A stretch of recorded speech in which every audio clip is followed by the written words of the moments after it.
collectionneurs, j'espère que vous allez bien. Aujourd'hui on se retrouve pour une nouvelle review sur mes achats du mois de juin, partie 4. Et aujourd'hui on va s'intéresser plus sur des films d'histoire, des biopics d'histoire sur la première et la seconde guerre mondiale. Il y a du Blu-ray, il y a du steelbook, il y a du coffret collector. On va commencer avec le film, elle s'appelait Sarah, donc un film français qui parle d'une enquête donc sur les héritiers d'une famille juive qui a été déportée. Cette famille donc avait caché un enfant dans un faux mur. Enfin c'est la petite fille du moins. Elle s'appelait Sarah justement, ça porte bien le nom du film. Sauf que pendant la déportation, le petit garçon est resté donc dans le placard, enfin dans le faux mur du moins. Et du coup, je vous laisse imaginer la suite quoi. Enfin, s'ils ont été déportés, forcément l'enfant est mort de faim à l'intérieur. D'autres personnes qui ont pris l'appartement juste derrière sentiront une odeur assez nauséabonde d'un corps en décomposition et ils trouveront donc dans ce faux mur l'enfant qui était resté, qui se cachait pendant la rafle. Et voilà de quoi parle ce film en gros, je vous en dis pas plus parce qu'après ça se passe dans le temps présent. Il faut savoir en plus c'est un film qui est assez réaliste parce que il y a des enquêtes comme ça pour savoir ce qui s'est passé pendant la Seconde Guerre mondiale. Il y a des enquêtes pour se trouver les héritiers, tout ça, de certaines familles, tout ça. Donc l'actrice en question, l'actrice principale. À l'arrière donc nous avons des superbes acteurs, franchement il y a un super casting là aussi à l'intérieur. Hop, c'est un slipcover, donc ça j'adore les slipcovers parce que ça rajoute toujours un petit cachet en plus au Blu-ray. Voilà, donc là on retombe sur la même chose.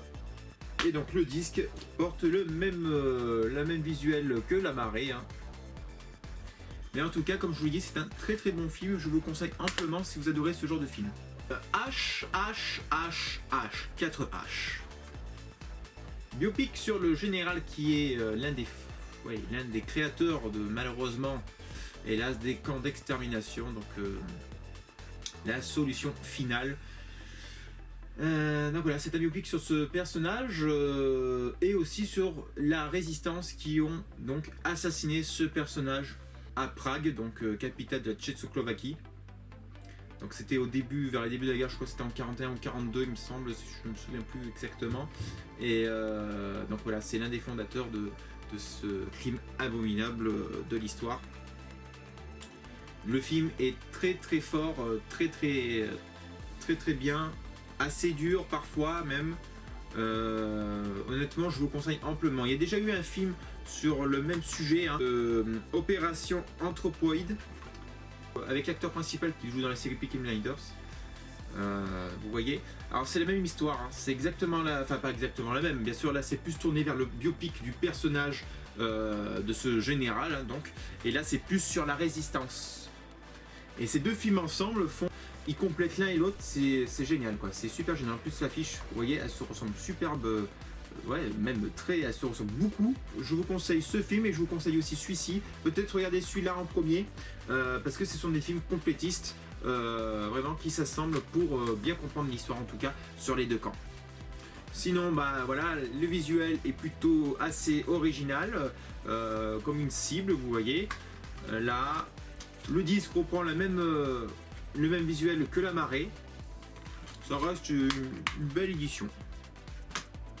Ensuite, on continue sur notre lancée sur la Seconde Guerre mondiale. L'opération Valkyrie, donc Valkyrie, le film tout simplement, mais ça parle de l'opération Valkyrie qui a eu réellement lieu. C'était pour renverser Adolf Hitler. Il y a eu une tentative d'assassinat donc en 1944. Il restait encore 6-9 mois avant la fin de la guerre.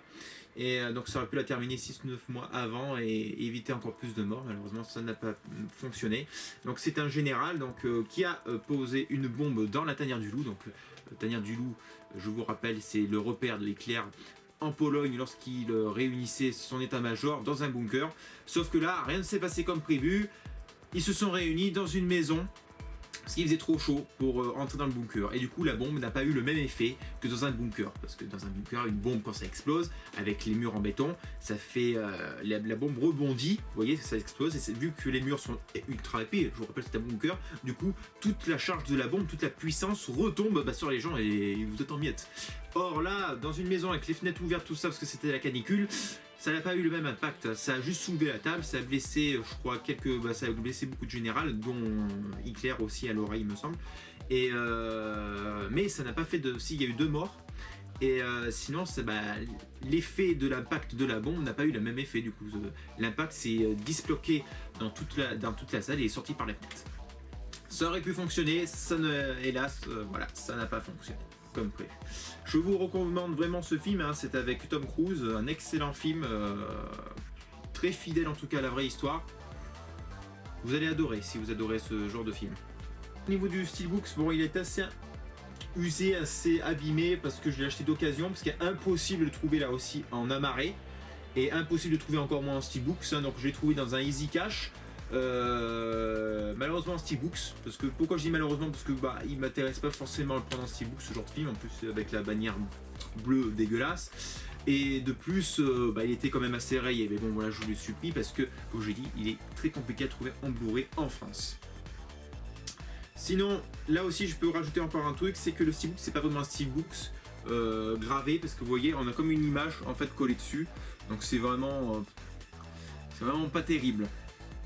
Au niveau du voilà, donc on va pas s'attarder trop dessus, mais franchement ça vaut pas le coup de se l'acheter en steelbook si vous prenez la marée. À part bien sûr, ils ont sorti d'autres steelbooks hein, depuis, mais bon voilà, il faut les trouver quoi. Voilà, au niveau du disque, aucune déco. De toute façon ce steelbook n'est pas superbe, mais le film en tout cas envoie du lourd. Pour terminer, on termine avec la Première Guerre mondiale du coup, hein, la boucle est bouclée. Il s'agit d'un coffret collector, d'une très belle édition en tout cas et d'un très bon film. Il s'agit de La Chambre des officiers, auquel il a eu 10 nominations au César quand même, hein. Donc c'est pas rien. Mais il n'en a remporté aucun. Mais il a quand même été nominé. Donc on voit tout de suite le visuel. Donc ce film est très très bon. Ça fait très très longtemps que je l'ai pas vu, donc je pourrais pas trop vous dire trop vous résumer le film. Mais en tout cas, j'ai déjà vu, mais je sais que j'avais super bien accroché. Je vous montre l'arrière. Donc le visuel est très joli, très vieux dossier, vous savez, comme un vieux livre de l'époque, avec les pages jaunies, tout ça. J'aime beaucoup le visuel. Hein. Alors à l'intérieur, nous avons le Blu-ray, le DVD et un petit roman, parce que c'est tiré d'un roman, hein, ce film. Hop, on ouvre ça comme ceci, donc comme un livre, hein, vous voyez.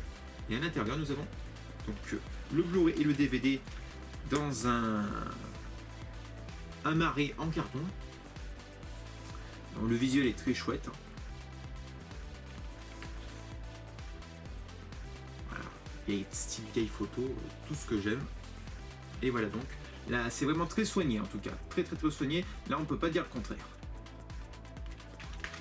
Et donc, on a ensuite le petit roman. Bon, ce roman qui a été adapté en film. Hein. Voilà. Donc il s'agit d'une édition pocket. Ce doit être un bouquin qui doit coûter dans les 8 € je pense. Vous rajoutez le DVD, le Blu-ray à 11-12 €. Donc voilà, c'est plutôt assez correct au niveau du prix, parce qu'on va en parler à la fin. Mais vous verrez que ce coffret, franchement au niveau du prix, il vaut super le coup. Voilà les amis pour cette sélection. On passe tout de suite donc au prix. Alors, vu que je l'ai en main, je vous dis tout de suite le prix. Je l'ai acheté 7,99 € à mon espace culturel de Leclerc. Vous pouvez sûrement le trouver aussi sur le site, hein, Leclerc, je pense. Honnêtement, 7,99 €, ça vaut amplement le coup, parce que c'est quand même un coffret collector, pas très commun, hein, parce que c'est pas un film qu'on trouve si facilement hein, que ça en Blu-ray. Et non, franchement, il n'y a rien à dire. On a un petit bouquin. Ça peut très bien faire aussi d'office pour un petit cadeau à quelqu'un qui est passionné d'histoire. Vous lui offrez ça, et il est super content. Donc ça fait vraiment le taf. Valkyrie, je l'ai acheté 3 € ou 2 € à Easy Cash. Voilà. HHHH dans mon espace culturel Leclerc également à 4 €. Elle s'appelait Sarah dans ma boutique favorite Blue Coast, ma boutique en ligne, donc à 5,99 €. Sinon au niveau des notes, alors pour HHHH, je lui mettrai un bon 7,5 sur 10, parce que ça reste, c'est un très bon film, mais il y a quand même quelques longueurs au milieu du film et ça casse un peu l'ambiance, et c'est ce qui est dommage dans ce film. Mais sans ça, il est ultra intéressant. Et je vous conseille, comme je vous l'ai dit tout à l'heure, de regarder l'autre version, parce que les deux se complètent. Elle s'appelait Sarah, je lui mets bien un bon 8 sur 10 parce que c'est une enquête très entraînante. Il y a quelques longueurs là aussi, mais beaucoup moins que HHHH. Et franchement, c'est un très bon film. Valkyrie, je lui mettrai un bon 8,5 sur 10 parce que c'est là aussi un très bon film. Quelques longueurs par-ci par-là, mais voilà, un film ne peut pas être toujours parfait. En tout cas, je pense que dans cette sélection, c'est mon préféré. Et enfin, La Chambre des officiers, vu que ça fait très longtemps que je l'ai pas vu, je ne vais pas pouvoir vous le noter. Bon, je sais qu'il est très bon, mais je peux pas noter un film parce que je ne sais pas si je vais lui mettre, mettons, un 7 comme un 10, quoi, voilà. Je peux pas vraiment, je pense que ma note serait entre 7 et 8, mais voilà, donc je préfère pas me prononcer. Voilà les amis, j'espère que cette sélection de films d'histoire sur la première et seconde guerre mondiale vous aura plu. Si ça vous a plu, n'hésitez pas à mettre un petit pouce bleu vers le haut. Avancez vos commentaires afin qu'on discute entre collectionneurs et cinéphiles. Et ce que vous pensez de ces films. Et de vous abonner si vous n'êtes pas encore abonné sur la chaîne. Et jusqu'à ici, je vous dis à très vite pour de nouvelles reviews. Et que la force du collectionneur se suive avec vous. Salut!